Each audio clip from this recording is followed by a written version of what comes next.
Blog Talk Radio.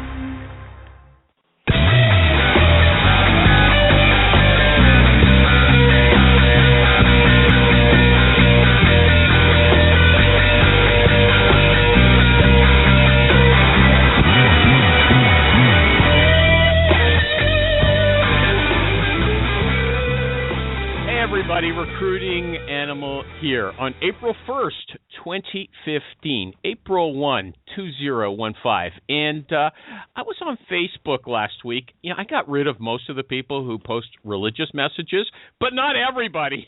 Not everybody. And I saw a posting that said, God doesn't want you to be happy. That's not what life is about, okay? I remembered, like, years ago, I think Ayatollah Khomeini said the same thing. And you know what? I don't agree. Let me say that violently or vehemently. I don't agree. Recruiters, I want you to know something. God wants you to be happy. And that's what he says in the Bible. Follow my rules and I'll make you happy. Even in the book of Job, all kinds of awful things happen to a very nice guy. And he doesn't say, hey, this is the way it's supposed to be. Life is supposed to be rotten. No, he says, I don't deserve this, God. And God says, yeah, I know, you're right. But sometimes, well, things happen that I can't explain. I just can't explain it to you. And then you know what? God makes him happy. He cures his terrible illness. And his kids died. So he gives him some new kids, and he lost all his cattle, so God gives him new cattle. Yeah, and who can read that and say God doesn't want you to be happy? Tell me that, will ya? And look at what recruiters do. Of course, everything has to come back to recruiters. We want people to be happy too, so we get them new jobs with more pay, and we get companies the people they need, so they're happy too. But what about those companies that we take people from, eh? Well, are they happy? Maybe not, but it's like God said, some things you just can't explain. But that doesn't mean that God doesn't want you to be, or that you're not supposed to be, happy, okay? I'll tell you one group of people, though, who don't seem to be made for happiness, and that's the people who listen to this show. No matter what I do, they're never happy. And Jerry, what show is this?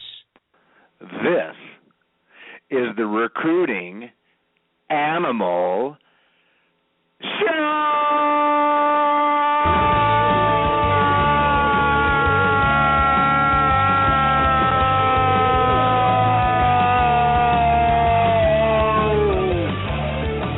Man, I'm not happy with that. That stunk.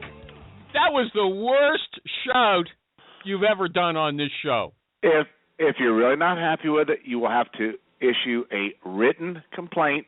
We'll put it in the file. Let's do it again. There's nothing in the file, so you got to do 3 of them before you can take any action at all. Anyway, so let's do it again. Suck on it. What?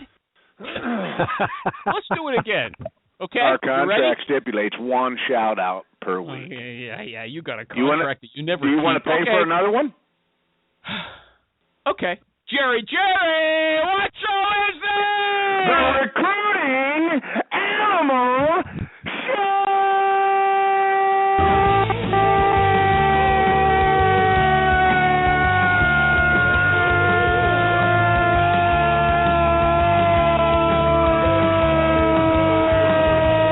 Yay! Thank you! Terrific! There you go. Much better. Paid for. Okay. Right. Much better. Can you hear me, Jerry? I'm on a new headset, and I just sounds funny to me, but can you hear me? I can hear you. Okay, good. Look, you sound really good. Thank you. Our guest today is a guy, I think the first time he was on was in January 2008. His name is Paul DeBettignies, and let me spell it, DeBettignies, and I checked on Google. There's lots of people in the world with that name. Most of them are in France, okay? French. But we know him as the Minnesota Headhunter. On Twitter, he's N Headhunter. He likes steak, chips, leather jackets, and Dinah Washington. As I said, he's been on the show a number of times, going right back to January 2008. Paul DeBettignies, welcome to the show. Oh, is it my turn to talk now? Yeah, it's your turn. Don't start complaining right at the beginning. Oh, my goodness. Okay, it's not like His I cut you attitude off. off the bat. Okay. By the way, Jerry, yes, I could hear you in that pre-thing when you said that you heard stuff about me. For the record. Well, it's a good thing we didn't talk about you then. Yes, Okay. indeed. Now, Paul, I posted the song we're going to sing last week already, and you said it was a good song. Are you ready? Oh, we're actually going to sing it? Yeah, well, that's what we do on the show, okay? Chewy Well, Chewy? well, Anybody else on the show know Chewy Chewy by the Ohio Express? Anybody? It's real easy. If you don't okay, know the Paul. words, hum along. Paul, tell me you don't know it, and I'll coach you right through it. So easy. I took it because it's brainless, okay? No, actually, ready? I just pulled up the lyrics on Google. I'm ready. Yeah, well, you just say Chewy, Chewy, Chewy, Chewy, and then you repeat it again, okay? Then I sing the verse maybe, and you will do Chewy, Chewy again, okay? So we'll go 1, 2, 3. Chewy, chewy, chewy, chewy, chewy, chewy, chewy, chewy, chewy, little candy wrapped up so very fine. Come on, chewy, chewy, chewy, chewy, chewy, chewy, chewy. Love you, little chewy, 'cause you do it so sweet. I didn't hear you. That's Ooh, because I'm I love laughing. to kiss her, love to hold her, love to miss her, love to scold her, love to love her like I do. Are you with me? Ooh-wee, little chewy, don't know what you're doing to me, but you're doing to me, but I want you to. Okay, Paul, thanks for not singing. I did it for both of us. Look, Paul, you're an IT recruiter, okay? Yes, sir. If you were a box of cereal, what would you be? If I were a box of cereal, what would I be? Yeah, I gotta tell you. I'm gonna go with Lucky Charms. Okay, and that's not a bad answer because I read an article this very morning about companies that ask people stupid questions like that. I would never ask somebody like that. Do you support the use of these off-the-wall questions? That's what I want to know. No, I'm a big fan of just having conversations with folks. You know, I saw there was the somewhere in your group over the last week, right? There were like what are people asking and just like when did we make this so complicated? Like why can't we just talk to people and have normal conversations like normal people do? Yeah, okay. So anybody want to argue who's on the line? There's a lot of people here. Anybody want to say they like those stupid questions? How much fuzz on a tennis ball and stuff like that? No. Nobody likes it. Okay. Jerry, do you like nobody those? likes that.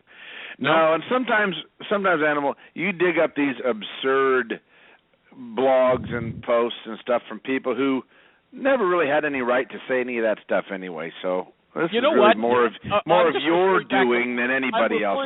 Nobody's saying that stuff. It's you. You're the one that should knock it off. Yeah. Stop spreading that crap around. God wants me to be happy, but Jerry doesn't. I don't have to even argue about that. There's big companies like Google that ask those stupid questions, okay? And this was an article by Glassdoor. Apparently they know what's happening. It's not me, Jerry, okay? Go argue with the big guys, not little old me, okay? Paul, are you still with us? I'm with you.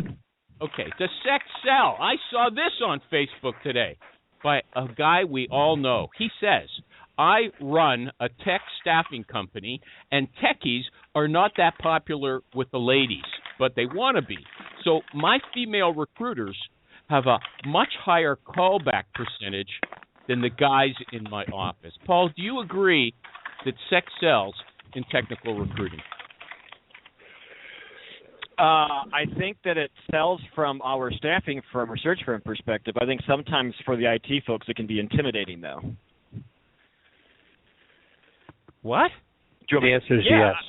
I think that but I attend a lot of tech events, and so when we have women who are there who are recruiters or business development folks from search firms or consulting firms, I think sometimes the guys truly they feel awkward. They're, I don't want to stereotype all IT folks this way, but I do think that they can get intimidated at times if there's a okay, but a woman hold on. Do they call back more often, or are they scared away? I don't know what you're telling me. I think it was Tim Sackett who said that, right? I think it depends on. See, he's not recruiting IT folks though. So for him, it's more like he runs a tech staffing company. Tim Sackett, he won an award on the Recruiting Animal Show. Just so you know, I think he's pretty smart. I think he also does maybe some more engineering positions than maybe the IT folks I'm used to. Look, 95% of IT is guys, so sometimes the women thing can be an intimidating thing for the guys too. Intimidating. Okay, who was that who said yes? Somebody else said something. That was me. Oh, Blake? Yeah. The cannon. You know what? Do you want to expand? Want to expand on it, or is that just it? Yes. Hey, you know what? I mean, bottom line is, I had a client years ago, and we just had the hardest time getting in the door and getting business from them. And our office manager was a gorgeous blonde, and we took her with us on one of our sales calls. Why wouldn't you? And after that, our business just expanded. And we went down there one time, months later, and the guys asked, "Where is she?" So, I mean, the IT managers, all the call center managers, everybody looked forward to the day when we would bring her with us. Isn't that illegal? Isn't being illegal absolutely or not, gorgeous illegal in business? The answer to Animal's question is yes. Okay. Well, proof is in the pudding. Wait. I want to follow up with a question with that, then, though. But was she talented? Did she know what she was talking about? Or doesn't matter. Or was she Hell no. It doesn't matter at all. It's just the fact that she was a blonde and very good looking. And, that there alone got us business. Hey, can I add here? Because you forgot to say young, too. Yeah, let me just add, I respect all women, regardless of how they present themselves physically. I'm just throwing that out there. I'm with Jerry. I'm disappointed with all of you. I want to hold on. I don't even see that stuff anymore. I don't see color or race or beauty. I just see the person. That's all I see. Jerry. Amen, brother. There you go. Hey, Animal, I want to amend my. Hold on. I want to amend my answer. I think what I'm seeing here in Minneapolis is most of the IT search and consulting firms are hiring recent college grads who are women who don't know IT. I think that's what's turning off the IT folks. I don't think it's because they're women. I've met Tim they've staff. always First done of all, that. I mean, there's entire staffing firms built on this principle. No, I get that. Tech systems. First of all, you ever see all the tech systems recruiters on LinkedIn? Oh, my God. The guys are 5'10" with blondish brown hair. They could just they're like clones that are out of I'm surprised they don't have like a calendar. But your question was, does it work? And I think if you look at the tech systems and those folks, how fast do they wash out compared to everyone else? I bet they also wash out faster. The question was, does it work? I think Tim's staff works because they're also very smart people, because I met them. So I think that's why it's working for Tim. Okay. It works. I mean, there's no reason to even deny it. It works. Okay. Right. Okay. Speaking of Jerry in Indiana, Jerry, with this new law, if you send out a candidate in Indiana who's gay, could they say we don't want to hire him? I wouldn't send out a gay candidate. Are you kidding me? This is Indiana. We do not work with any kind of gay people at all, regardless. You know, dude. It's not me. It's not me. It's not me. It's the law. It's the law. Okay. No gays. Jerry, you're going to get us taken off the air. I'm asking about the law. I'm not going to be. All I'm doing is telling you what the law in Indiana is. Animal. It has nothing to do with the law. So why are we arguing about it? I want to know what the law is. You don't need to read the law. You just watch the news, man. I get all my stuff. You can't. Jerry, have you started to felt the sexual orientation? Have you started to feedback on that? You know what? I can't hear Jim. Can I just get the answer from Jim? I know he's on a lousy phone. No, you cannot discriminate against somebody based on sexual orientation. It is against the law in Indiana and every state in the union. No, hold on a minute. That's not how I understand it. I understand it that we're supposed to. Like we have to now. Are you telling me that's wrong? You're mixing that up. There's states like California where you have to engage in the activity to prove how much you you guys, care. Okay, that was a serious question. Man, I'm so confused. That was a serious question. Let's move on. We're wrecking the show. Paul, did you want to No, add anything no, to that? you can't discriminate against people in Indiana. Dude, we're not wrecking the show, Animal. It's the topic of the day. Yeah, but you guys, first of all, I can't hear Jim, okay? He should call on a better phone. Secondly, you guys are talking over him, so I just can't follow the conversation. Please let me move on. Paul, do you have anything to add to that, or should we go ahead? I want nothing to do with that conversation. Okay. Oh. Paul, let me ask you something else. Will you tolerate not being able to talk to a hiring manager if you get a client and they want you to talk to an HR monkey or somebody else from a vendor management system? Why do they got to be a Never monkey? get to talk- Why do they got to be a monkey? Because they're on your back, okay? Get the monkey that's off racist. my back. You know? They're never on your back. I got We it love from you, everybody Jerry. here. Frankly, you can't I got even it get them from on you, the phone, even in HR. Okay. They're busy. Will you tolerate, let me ask the question, will you tolerate not being able to talk to the hiring manager? I don't know, monkeys are I kind of have- racist, if you ask me. Paul, I look at- I look I at have me. not. Look, I just you and me right now. You ready? Yeah. I have not had a situation in recent years where I didn't have access to the hiring manager. I think a lot of times that's how are we positioning ourselves. Are we just one of the 13 search firms they're working for? Or are we actually some sort of a strategy person, someone who's going to help them with their hiring? If you're just going to be one of those folks, then you're going to get stuck with an HR person. If you're strategic, then you can get to the hiring manager. Alejandro, were you on the line? I am. I can't read what you posted for me. Can you tell me what she said about cereal?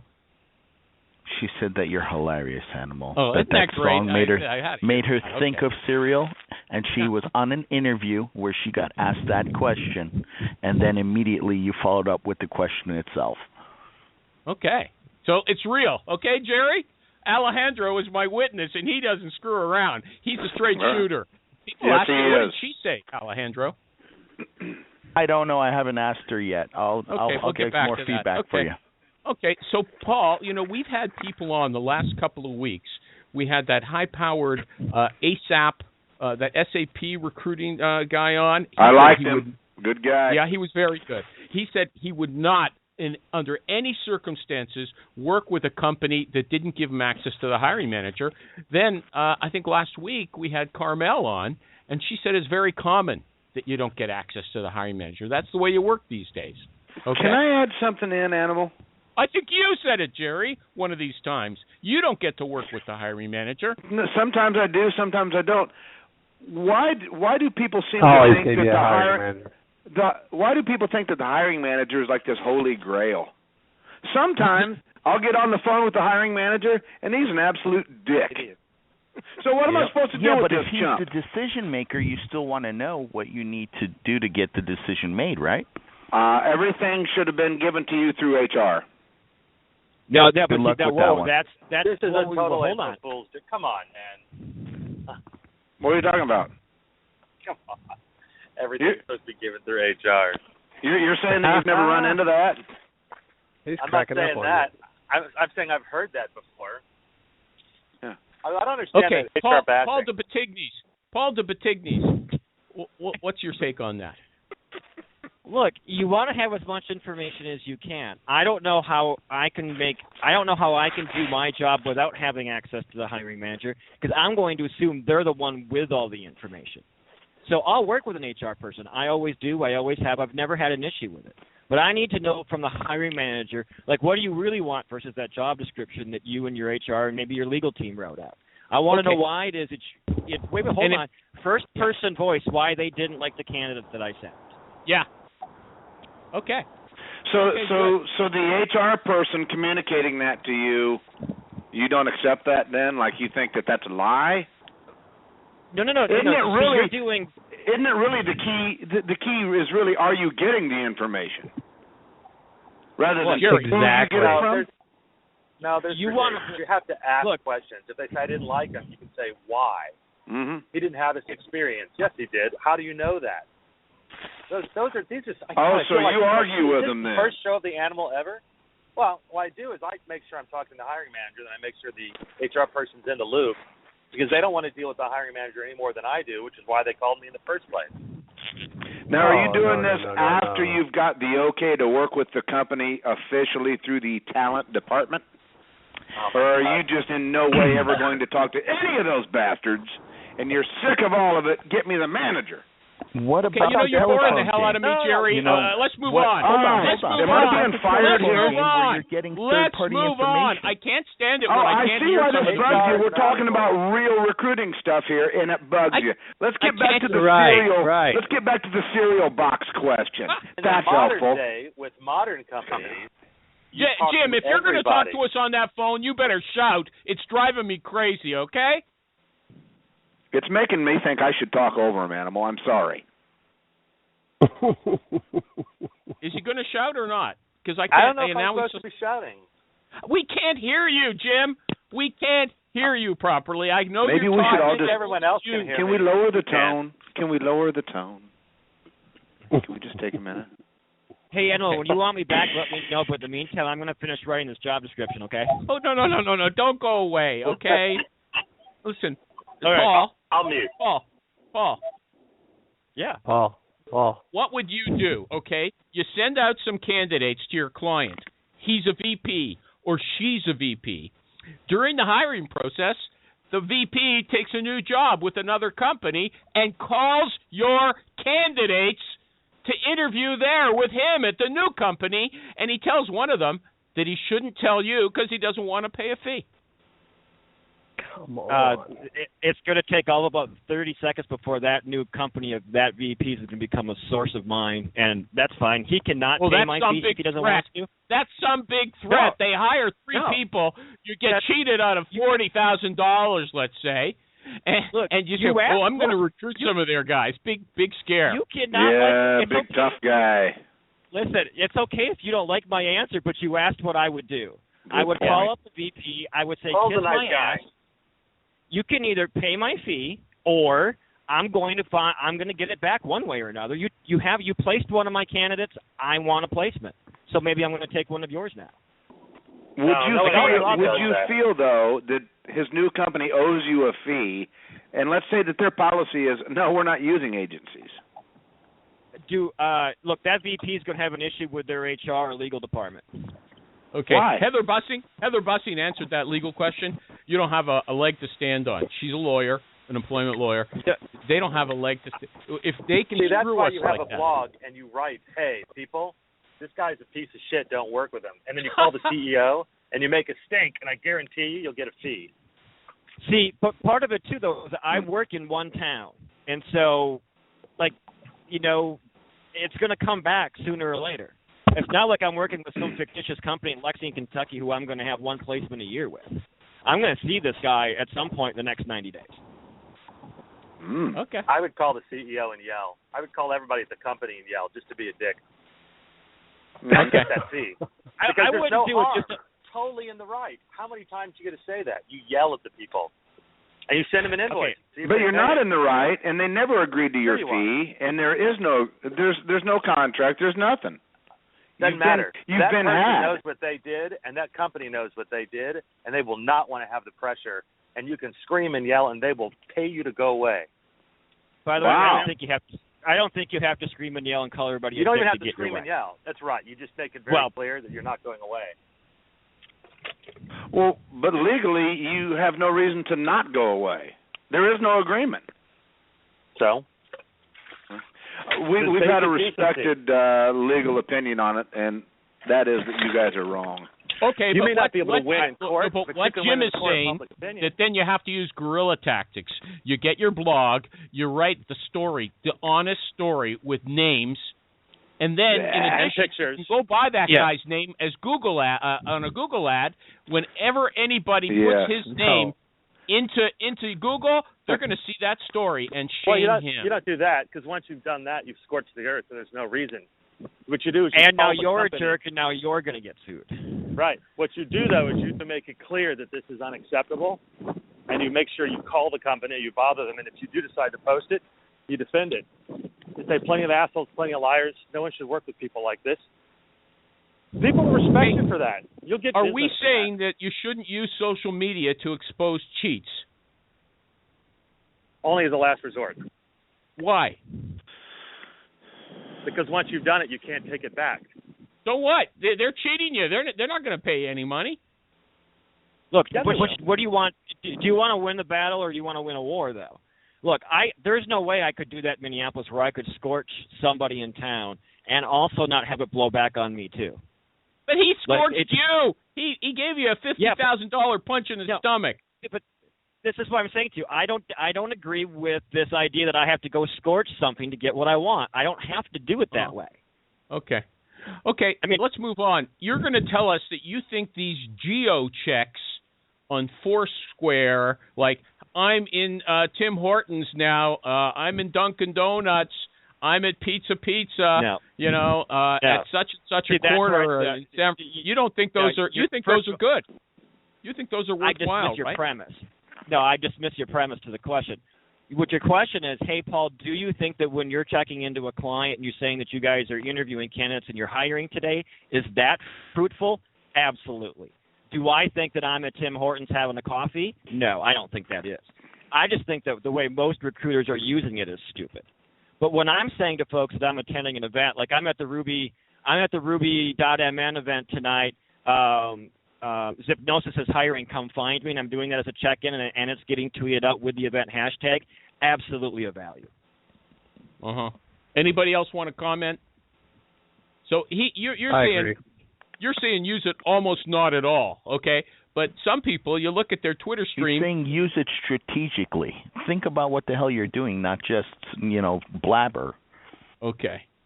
I mean, I have an occasional check-in at Anytime Fitness, or I'm at the Timberwolves game. I mean, I do that now and again because I'm also just human, but no, I try to do it with intent. I did one the other day where I was meeting with a CEO because he needed help writing an offer letter because he's a small guy, a small startup, didn't know what he was doing.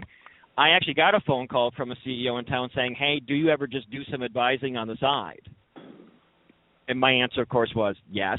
And here's my number. Okay, so thank you. It's what you're using it for is what matters. Okay, just to go back, I just want to give the final statement on talking to the hiring manager. Whoever said you can't ask follow-up questions from the HR person is absolutely right. I mean, they don't know. They're not a technical person. They can't tell you all kinds of the details of the job. You have to talk to the hiring manager. Come on. That's absurd. Wait, the distortion factor, though. Animal. Wait a second. Animal. Yeah. Keep in mind, hold on a second, Blake. Blake is one of these HR people that we're talking about. No, Blake's a recruiter. Blake's an internal recruiter in corporate America. Blake is the guy that a recruiter is going to work with. Why are you yelling, for starters? Here's the thing. I have to yell. I'm in that. Indiana. We're pissed off. Look, but hold on. Blake, I want to hear Blake. There's a question here first. There's a question here. Doesn't it depend on the situation and the company, though? I mean, you can't say that you're sending contractors out to an engineering firm in Indiana where you don't have access, where you're not there to see people, or is it your web development shop around the corner? I mean, these scenarios. It does. So here's what I would say to that. It completely depends. I know you guys have said, HR. You keep throwing HR out, but what I would say is that it depends on who your internal contact is. I would venture to say that I'm probably more technical than the majority of the HR people, coming from a IT director and programmer background. So, I mean, I can understand and communicate messages from an IT director probably to a recruiter a little bit more than, your HR flunky or, junior recruiter that just came out of selling suits at Dillard's. I mean, to me that makes sense if you're talking about HR in general, but when you're talking about my relationship with Jerry as an agency and working with my company, I mean, Jerry and I can talk. I mean, the relationship that I have with Jerry, I trust him. I'll give him every contact information, everything to every manager within my company because I trust Jerry and I know what Jerry's going to do and say to these people. And when I build that relationship with individuals, agency recruiters, I'll provide that information to them. But up front, I always have a relationship with any individual that's working on any of our positions that what I provide to them is the gospel. There's no need really to talk to any. Blake, I was just going to add that. Many times that I've worked with Blake and guys or gals like him, I don't necessarily even want to get to know the manager. Am I wrong? I agree. I have the info that I've got. No, I'm not. Quality because is a I'm placing relationship people. and the quality individual, right? I'm placing relationships matter. Okay, look, if I have three Blake, like if I have three of him at my three clients, that makes my year. I'm set for the year. Like I don't have to. I would work that all day. Okay. Has anybody and I will spoken? add, hold on a second. Yeah. I'll add, and specifically in working with Blake, Blake, obviously the cat's out of the bag, okay? We've worked together. Yeah. Yep. Blake has referred me to some of his managers. I could never get these people on the phone. Some of them wouldn't even reply to an email. They're like, hey, please just work through that with Blake. And I did, and we placed people, and that's how it goes. Yeah. Am I going to sit here and say, well, then I'm not working on it? Jerry, Blake made it clear that he's not your average HR flunky, as he said. Okay, hold on a second. And so there are a lot of flunkies out there. I make the determination as the agency owner, am I going to work with people like Blake in all of my customers? And my answer is yes. When I run into a numb nut, then I'm done anyway. The people who are crying about I want to get around HR are the same ones who don't know how to have a relationship with somebody who's real. Let me move on. Sorry, Alejandro, I got to move. Paul DeBettignies, the MN Headhunter. First of all, let's do hold on. Real pronunciation is DeBetting's. Can we get that out of the way? DeBetting's. That's not the real pronunciation. Okay? That's how you say it. That's how you say it. Okay. You can use whatever you want. Okay. The recruiter, you say that a recruiter's online footprint, his or her brand, his or her personal brand, I assume, matters more than ever. Why is that, Paul? Okay. Explain it. So first of all, Jerry, let me give my whole answer before you jump in. I would suggest that there are last I counted, there are at least 230 IT search consulting firms here in Minneapolis. If we add in all the recent hires, we're a really large small town. So if you, and I'm just talking about for IT though, I'm not talking about marketing and PR and anything else. There's a lot of competition. We've got a lot of young folks who have come into the space. Most of the IT folks will say that most inquiries that they get suck. And most IT folks will say when they get 6 in a week, the first thing they do is they go to LinkedIn or they go to Google and they search for the names. And so I do think that the footprint that we have, who we are, what we do, and frankly for those of us who have been around the block a few times, to have that credibility sets us apart from the folks who are coming into the space and who are new. Jerry, go ahead. I have to ask a question before anybody else comments. You're saying that your footprint is just LinkedIn? That's not a footprint. That's just a profile. No, but it's the first place most folks are going to go to find you. Okay, though, right? So that's all you're talking about. Okay, you got to have a profile, and they want to work with somebody who's got a lot of experience. Is that what you're saying? I think that if you're a candidate and a bunch of people and a bunch of recruiters called you, how would you figure out who you're going to call back first? You're going to look for them online. Mm-hmm. I would go to LinkedIn, and whoever was the hottest-looking one, I would call back. Okay, just let me say something. I'm just saying that I was pretending like I was a computer guy. Okay. That wasn't me as the married father of 3, happily in love, doing my thing. Yeah. I was. Yeah. Nice disclaimer. Disclaimer. Okay, I did not know that Kelly Blockdyke, Talent Talks, considers herself an HR person because she said on Twitter in protest, can't lump all HR people together. Some of us do, capital letters, have a clue, animal. Okay. Yep. I thought you were okay. And I want to say hi to Pauline Rogers in Australia. For some reason, she's up in the middle of the night listening to the show. Okay. Right on. Things are okay down there. Okay. Jerry, did you want to rebut what he just said? Or was that it? Anybody else want to comment on recruiter brand? Because I have to tell you something. You know, they always say branding is differentiation. And we've had people here who our hiring managers or HR people, they've been on the show, and they say, oh, we hate it when, a recruiter calls us and we say, why should we work with you? Or why should I work with you? And it's just the same old thing. I have to tell you, the recruiters, they're all the same. They're not that much different. There's nothing to differentiate most of you from each other, okay? So you don't have a recruiting brand. And footprint is important. Why are you privatizing your tweets? You've got your Twitter account is protected. No, I meant Headhunter. Hold on.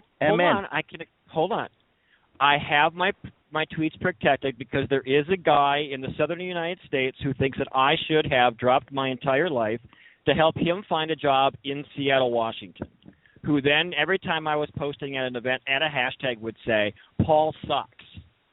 So nice. I blocked the guy. Back to the score. And so, unfortunately, that happened. I think we're past that. I think my attorney helped me get past Paul, that. you know you've made it when that happens, right? Yeah, right? I mean, every event. Okay, but every event I went to. I don't want to hear the life story about your struggle with this guy. Kelly Blockdyke, Talent Talks, has replied in a succinct way. She says, we must be able to find tangible evidence of a person's professional credibility online.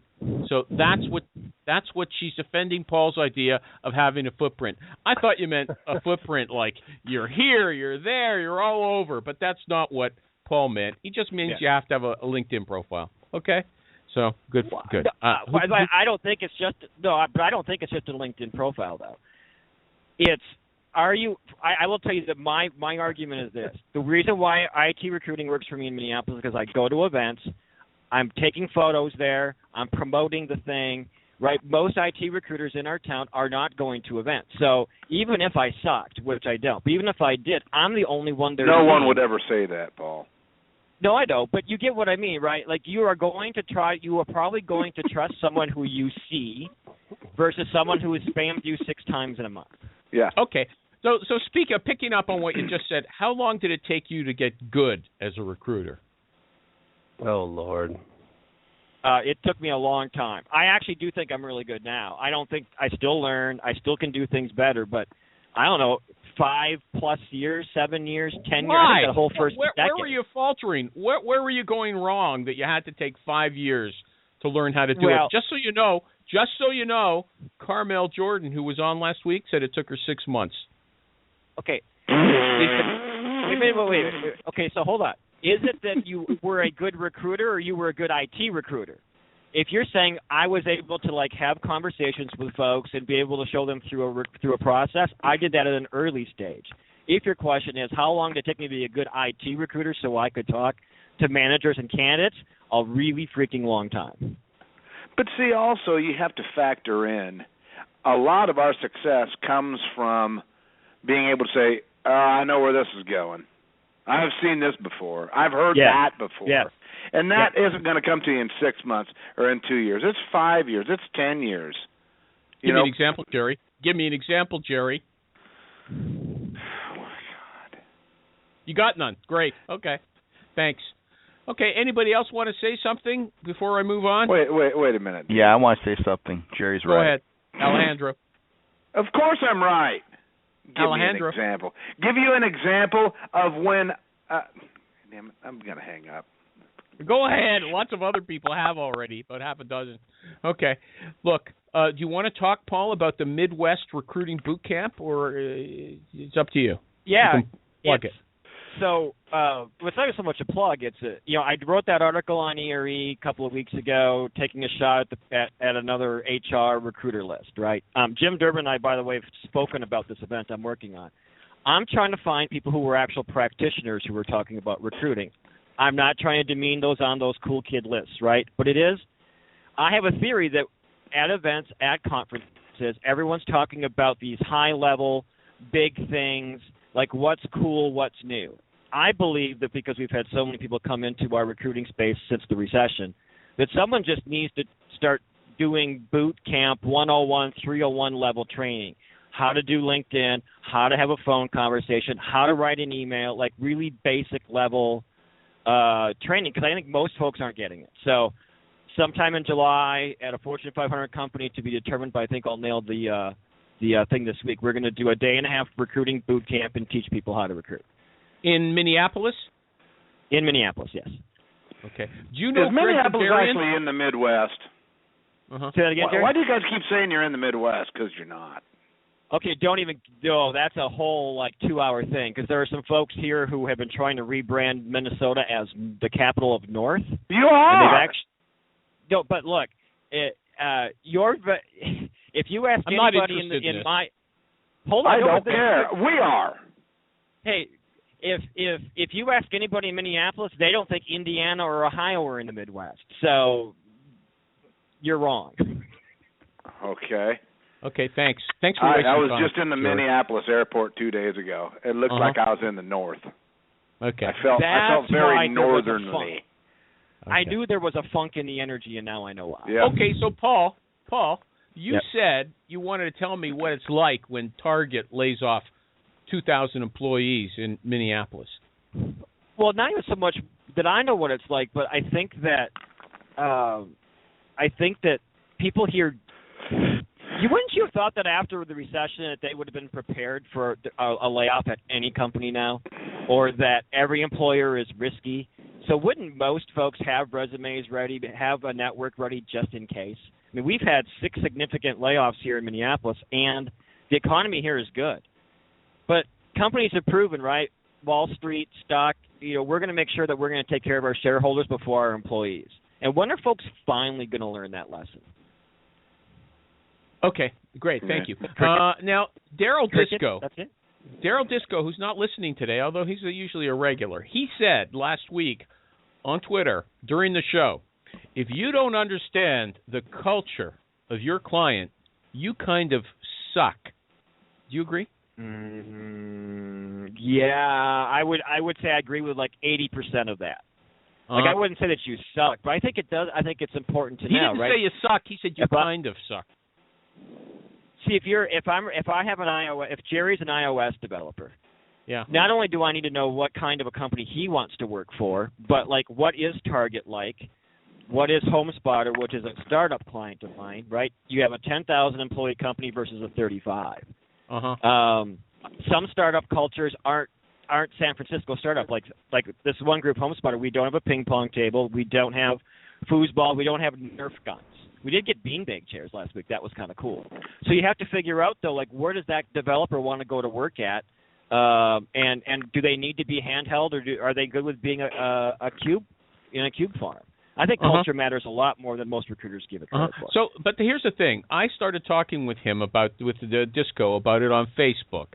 And I said, well, how do you know what the culture is? He said, for instance, at this company, I was recruiting sales reps. So just by meeting the other sales reps, I could tell what the office was like. So I concluded from that it's a vague, general feeling, the screening for culture. Do you agree with that, or do you have a list of things like foosball, ping pong, bunch of things? I don't think you have to have those. You don't need those things to have culture. I think every company has one. It's just how do you determine the culture? Because it's obvious to me that Disco, he says very important to determine culture. He just gets a general feel. And when I asked him to be more specific, he said the sales manager told him he couldn't pay very much, so he wanted somebody at a more junior level. I don't call that a cultural issue. No. I call that level of experience. He said they're going to be traveling all the time. I don't call that a culture issue. I call that a travel issue. He said, and so then he said the sales manager is very outgoing, and he wanted to work with similar personalities. I would call that a personality issue. What are we talking about when we're talking about culture? The reason culture is so hard to define and explain is because it's an ongoing social process. I want to know from these people Paul. going to get along? I want Paul to tell me. Whatever. Okay, so here's how I do it. Remember now, I recruit IT people, and I live and work in Minneapolis. I go to the client, I go to the company, I hang out for a day or 2 or 3 days in a week. So I'm watching, what are their meetings like? They'll invite you. They've invited me in. We'll say, hey, if you're going to recruit for us, get to know us. So I may not sit in the meeting, but I'm at least seeing like what are they like and how do they hang out? Are they all going to lunch together? You know, if they do have Nerf gun wars or whatever, you pay attention to that stuff. But a lot of it is how are they supporting each other? How are they talking about what's next? How do they innovate new ideas? I mean, I want to know those things so that, again, when I come across Jerry, the iOS... You know how a company innovates new ideas? Give me an example. I think part of it, a group the other day it was a 3-hour whiteboard session, but they literally had, well, remember now, we're talking about a startup, 30 folks. So they could when I say they put the whole company in a room, right, we're not talking about Target. They put 30 people in a room, and so they had sales, marketing, they had the interns there too, and said, here are our current feature sets. These are the things that we think we want to get to. What would you do if you were us? So sales said their part, marketing said their part, and the interns got to participate. So you can use those things to tell candidates, like, look, here at this particular company, when they say your voice matters, no shit, it really actually does. You can use that then as a tool. Okay, so I want to know, Alejandro, I'll get back to you, but I want to know, when you're recruiting somebody, how do you bring up the culture issue then and discern if it's a match? I think you just have to ask candidates, what do you want?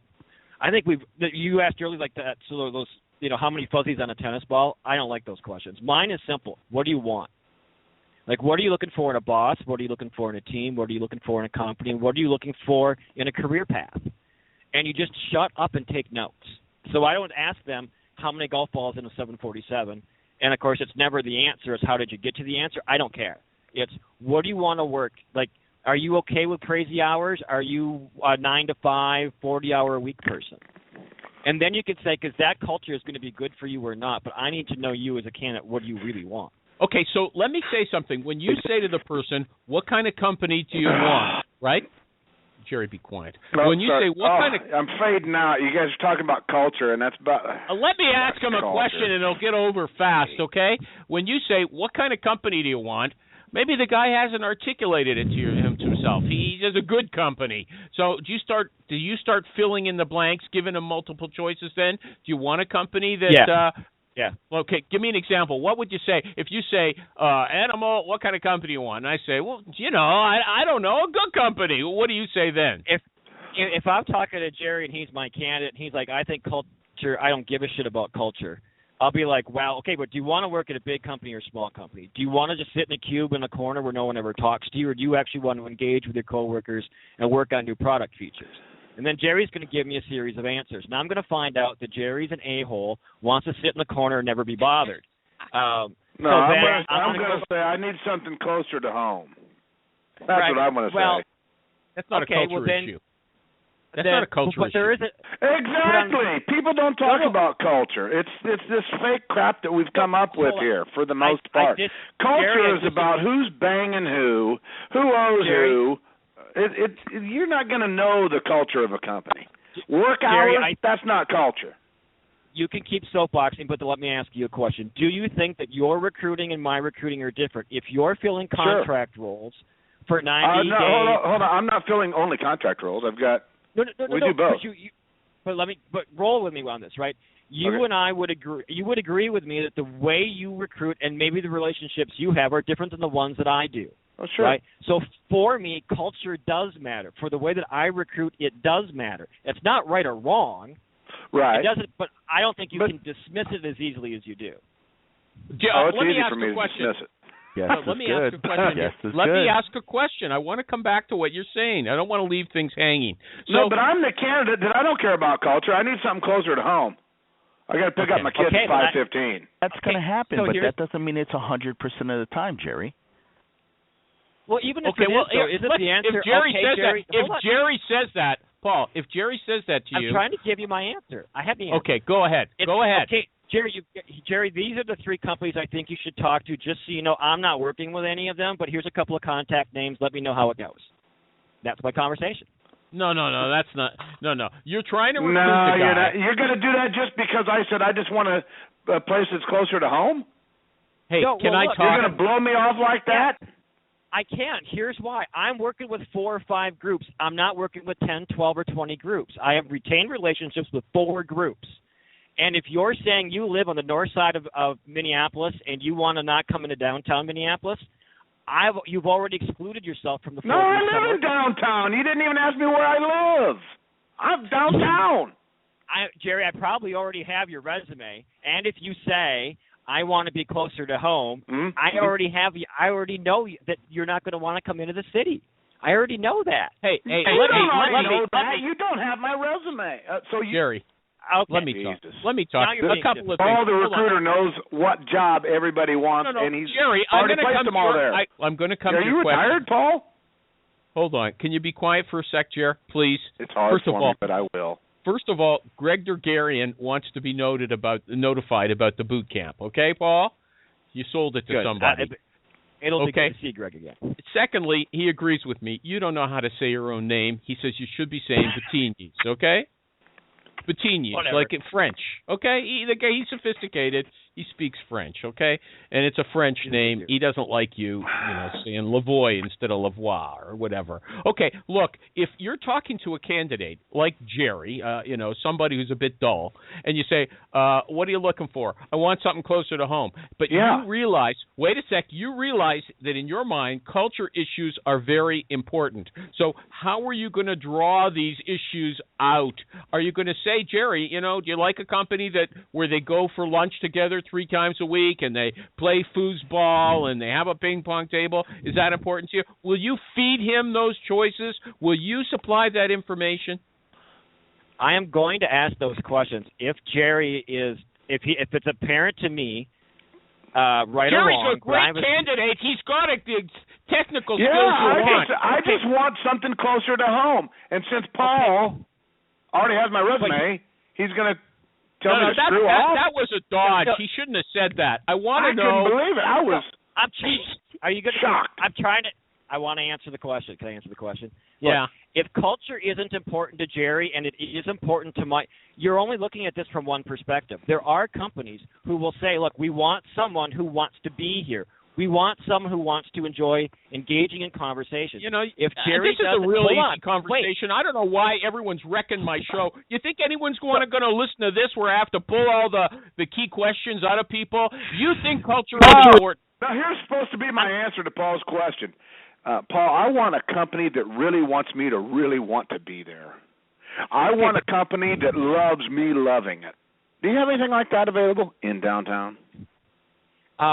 So is this only but you actually want to participate and engage with the company, right? You're not just looking for a one-way love, right? You give love back. You just asked me what I was looking for, and the reason that I took your call was because, I'm tired of driving all the way to the north side. I'm a downtown guy. Oh, so now you are a downtown guy. Well, in that case, then we can. I've been a downtown guy the whole time. You never asked me where I live. According to your, you know what? You guys are wrecking an easy conversation. We could actually get somewhere. It's an easy conversation when you write it out and it's fake, animal. No, this is a real conversation. Jerry, I'm going to mute you for a second, okay? So I can ask Paul these questions. I'm going to mute you so I can get a word out. I'll be quiet. So mute him because I have a freaking answer. Here's the deal. If he doesn't care about culture, I'm telling you that the 4 companies that I'm working with right now don't want to talk to him. He may be freaking awesome. He may be able to do iOS backwards in French and keep Greg Dergarian happy. Okay? But here's the deal. If he doesn't give a shit about it, my clients aren't going to want to talk to him no matter how good he is. Okay, Paul, does matter. Calm down. That's absurd. Jerry, I love you, but you're wrong. You're wrong. The reality you're making it seem like the person needs to know all about culture. Let people speak, Jerry. You're being obstructionist, buddy. Listen, here's the story. If he knows his client and he knows this is what they're looking for, that's just the facts. Now, a lot of times I think what we're saying is this guy an acceptable human being, and is he going to be able to fit in? A lot of that is culture, right? And you can get into little particulars about, they're very they make decisions via groupthink or whatever it is. But the fact of the matter is, if somebody's telling you they're not that, and you've got a client who it's important to, that's it. Jerry, by the way, whoever said that me, the candidate, said I'm not into that. I'm just saying. The guy asked me what I was after, and I said I'd like something closer to home. Jerry, the way you're answering these questions makes me believe you don't give a shit about culture. So I'm assuming that. You know what? I got to tell you. Again, another fake-ass topic. Listen, okay, Paul, can you hear me? I can hear you. Paul, okay. I can get this. If I could have settled this discussion 20 minutes ago. First of all, you believe, like Alejandro said, there's always a culture. So even if someone like Jerry says there is no culture, there still is one. So if you ask him, what do you want? He says, I want someplace closer to home. That's what he's thinking of. But you realize he actually will fit best into a certain company. He does have a preferred culture. So you're going to want to get that information from someone who really doesn't articulate these cultural ideas to himself. How do you do it? Do you feed him a lot of questions about culture to see what he really likes? I already gave this answer once. I'm going to try. If he's going to continue to not answer the questions, I am frankly going to move on. I have other iOS developers I can talk be quiet for a sec now. Why would you do that? Why wouldn't you just say to him, look, this is what they have here. Do you like that? They like going out together. Do you like that? They make decisions, like Alejandro said, by groupthink. Do you like that? Why not feed a series of questions to him? I said to you, I will. I will do that. At some point in time, if he continues to be vague and not answering, I don't care. I'm going to move on. He's not answering because he doesn't think in those terms. Once you articulate it for him, he will be able to answer. So you're willing. The thing I want to get is you're willing to have an extended discussion about all these different features, like how they make decisions, what kind of chairs they have, bean bags or whatever. Do they have games in the office? Do they go out to eat with each other? Do you discuss those specific issues with all the candidates? That's what I want to know. I probably don't get to that in depth of a level in the first or second conversation, but by the third or fourth we do. But it is important for me to figure out, look, there's a group in town who actually says they want to hire arrogant assholes because they think that they're the best developers. Well, you're going off on a tangent. I'm giving you a fantastic example here to brand yourself as a guy who really understands culture. But how many times have I said, yes, I'm going to do that? What I heard you just say is, maybe on the third or fourth conversation I'll get into the foosball. Let me finish. It sounds like at the beginning you're doing just like Disco says. You're saying culture's really important, but you know what? I'm not going to ask a lot of detailed questions. I just get a feel for the guy.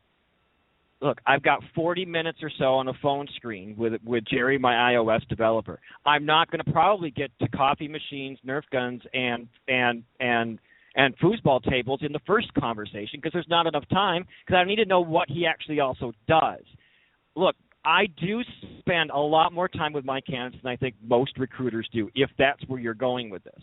Look, I went 32 for 37 on offers last year, or 2 years ago, and last year I went 28 for 32. I do spend this time, but it's not. And every candidate call is different, though. Every relationship is different. There's not a script. Yeah, okay. You're boring me now. You're boring me, okay? But I got an idea. It wasn't a wasted conversation, but I should have. I closed Jerry's line, and he disappeared, so there's no after show.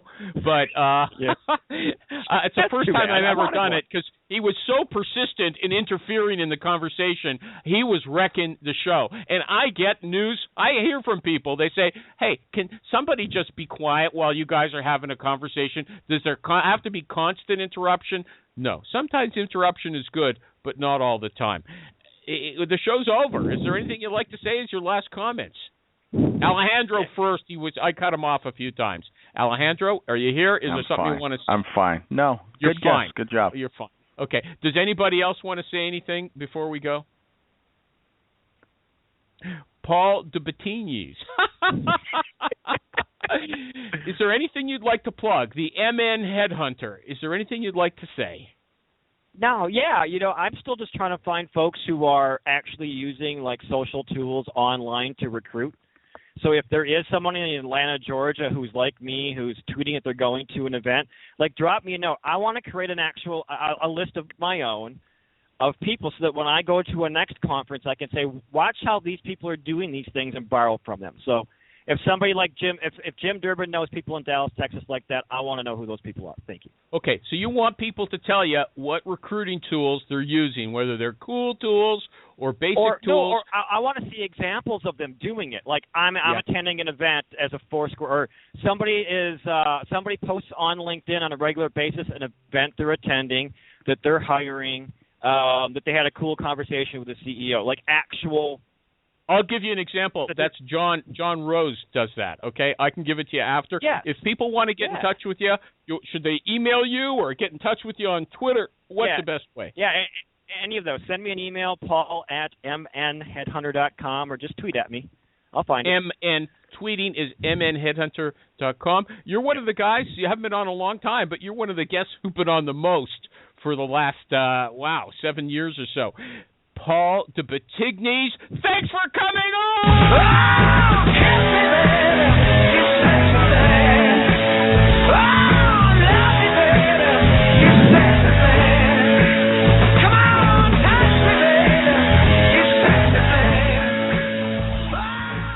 Okay, there's still a lot of people here. Does somebody want to lead an after show? You're welcome to. You guys are welcome to have an after show if you want. I won't interfere. This was actually. I want to stick around for a while and keep talking to people.